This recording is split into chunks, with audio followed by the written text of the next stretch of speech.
أشرقت نفسي بنور من فؤادي. السلام علیکم ورحمۃ اللہ وبرکاتہ. ریڈیو HRDF میں خوش آمدید. ایک لڑکا ایک بڑے جسم اور بڑے قد کے ہاتھی کو انسان کے ساتھ فرما برداری سے چلتے ہوئے دیکھ کر بہت حیرت کر رہا تھا. ہاتھی کی رفتار کم ہوتے ہی وہ آدمی ہاتھی کو لاٹھی سے مار رہا تھا، لیکن ہاتھی اس کے پیچھے چلنے کے سوا کچھ نہیں کر رہا تھا. اگر وہ اسے اپنے سونڈ سے مارتا یا اپنی سخت ٹانگوں سے کچل دیتا تو اس آدمی کی کہانی ختم ہو سکتی ہے، لیکن ہاتھی نے ایسا کچھ نہیں کیا. لڑکے نے اپنی ماں سے اس فرما برداری کا راز پوچھا. ماں نے کہا، بہت چھوٹی عمر میں اس کی پرورش اس طرح ہوتی ہے. جب وہ بچہ ہوتا ہے تو اس کی ٹانگیں مضبوط رسیوں سے باندھ دی جاتی ہے. اگر ہاتھی اپنی ٹانگ اٹھانے یا بھاگنے کی کوشش کرتا ہے تو رسیاں کھینچ لی جاتی ہے اور اسے درد ہوتا ہے. آہستہ آہستہ جیسے جیسے دن گزرتے ہیں وہ بھاگنے کی کوشش چھوڑ دیتا ہے. پھر چاہے اس کو باندھنے والی رسیاں ایک ایک کر کے ڈھیلی کر دی جائے، وہ بھاگنے کی کوشش نہیں کرتا. وہ سمجھتا ہے کہ وہ ابھی تک رسیوں سے جکڑا ہوا ہے. یہی فرما برداری کا راز ہے. ہم میں سے بہت سے لوگ اسی طرح کی سوچوں میں گرفتار ہیں.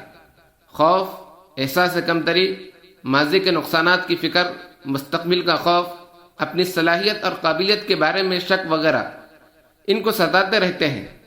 بہت سے لوگ اپنے بارے میں جانے بغیر اپنے ذہن میں اس طرح کی شکایت لے پھرتے ہیں. برسوں پہلے ایک بہت قریبی رشتہ دار نے فون کیا.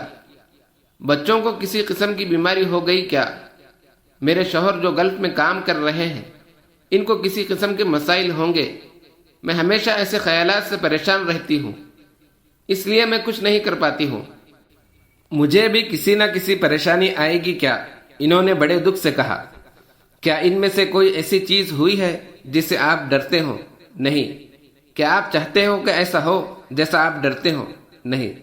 تو آپ مثبت یا اچھی زندگی کے خواب کیوں نہیں دیکھتے؟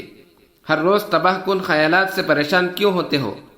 جو اعمال کرنا ہے وہ کرتے رہو اور اللہ کے بارے میں اچھی باتوں کا توکل کرو.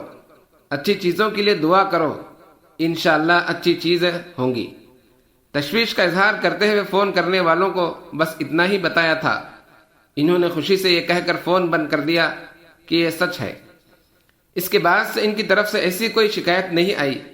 کئی سالوں کے بعد بھی وہ ان مسائل کا سامنا کیے بغیر سکون سے زندگی گزار رہے ہیں جن کا انہیں خوف تھا. الحمدللہ. یہ ان پریشانیوں کی ایک مثال ہے جو ہم میں سے بہت سے لوگوں کو مصیبتوں میں ڈال دیتی ہے. اس قسم کے مسائل کی نشاندہی کر کے ان کو دور کرنے اور آگے بڑھنے کی ضرورت ہے. ایک انگریزی کہاوت ہے، جو الفاظ آپ بولتے ہیں اور جو خیالات آپ سوچتے ہیں وہ آپ کا مستقبل بناتے ہیں. ہر دن کو مثبت خیالات، مثبت الفاظ اور بامقصد توانائی بخش اعمال سے مالا مال کرے. جیسے ہی اچھے اور روشن دن آپ کے سامنے آئیں گے تو تمام پریشانیاں دور ہو جائیں گی انشاءاللہ. حضرت ابو ہریرہ رضی اللہ تعالیٰ عنہ سے روایت ہے، رسول اللہ صلی اللہ علیہ وسلم نے فرمایا، طاقتور مومن اللہ کے نزدیک کمزور مومن کی نسبت بہتر اور زیادہ محبوب ہے، جبکہ خیر دونوں میں موجود ہے. جس چیز سے تمہیں حقیقی نفع پہنچے اس میں حرص کرو اور اللہ سے مدد مانگو اور کمزور نہ پڑو. مایوس ہو کر نہ بیٹھ جاؤ. اگر تمہیں کوئی نقصان پہنچے تو یہ نہ کہو کہ کاش میں اس طرح کرتا تو ایسا ہوتا، بلکہ یہ کہو یہ اللہ کی تقدیر ہے، جو وہ چاہتا ہے کرتا ہے. اس لیے حسرت کرتے ہوئے کاش کہنا شیطان کے عمل کے دروازے کو کھول دیتا ہے.